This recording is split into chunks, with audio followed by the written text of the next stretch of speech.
Hasta finales de la era moderna, más del 90% de los humanos eran campesinos que se levantaban cada mañana para trabajar en la tierra con el sudor ahí de su frente y el pequeño extra de comida que produjeran, pues en la mayoría de casos no iba para ellos.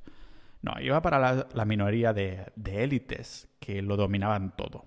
Los reyes, funcionarios, soldados, sacerdotes, pensadores y artistas. Y como diría Harari, el autor del libro de Sapiens, la historia es algo que muy poca gente ha estado haciendo mientras todos los demás estaban arando campos. Claro, nos salió a cuenta los millones de personas que murieron para domesticar los carbohidratos y llegar a la sociedad actual.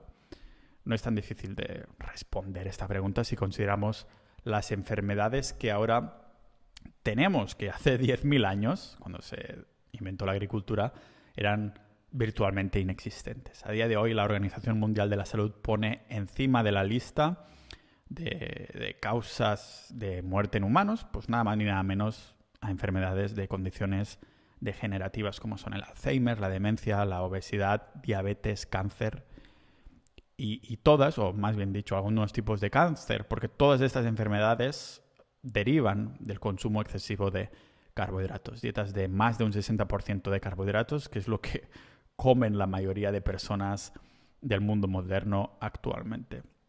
¿Y qué mecanismo activa todo ese, llamémoslo, desorden en nuestro cuerpo?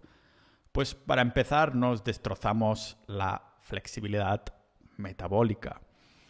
Ya hablé de esto en un capítulo entero y como podéis ver de aquí deriva todo, ¿no? Todo lo que voy a hablar en los próximos episodios sobre salud es de mejorar esa flexibilidad metabólica o indagar un poco qué hemos perdido, ¿no? Exactamente, os lo recomendaría si no lo habéis escuchado o leído, podéis ir a pau.ninja/flexibilidad.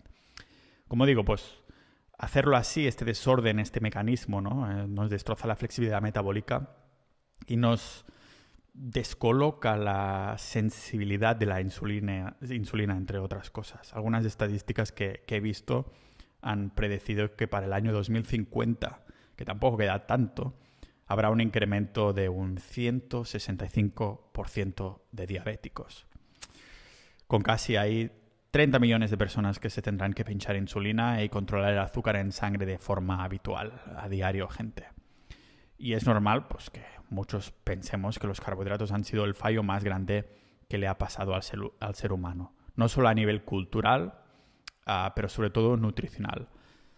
Aunque todo empezara con la agricultura, en las últimas décadas tuvimos la oportunidad de hacer un giro de 180 grados y ponernos en buena dirección, porque al tener más excedentes, al poder vivir mejor, entonces podríamos pensar en los detalles de las cosas, en gravitar la estrategia, para decirlo así. Pero la cosa empeoró aún más hace 200 años, no hace tanto tampoco, ¿vale? Con el descubrimiento de ¿qué? Pues de la extracción del azúcar.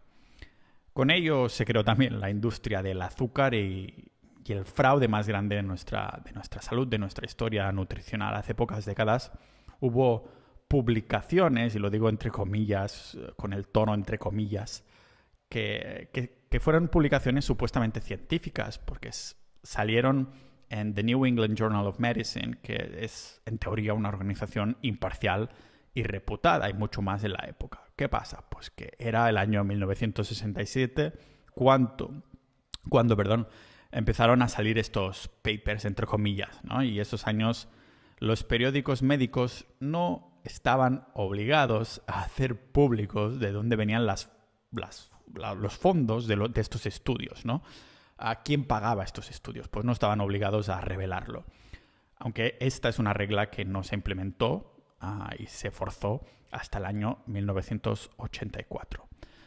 La industria del azúcar pues se aprovechó y apoderó de las recomendaciones oficiales, entre comillas, ¿no? Y con el tiempo hemos visto cómo estas recomendaciones dietarias internacionales se han moldeado para adaptarse a las narrativas de la industria del azúcar.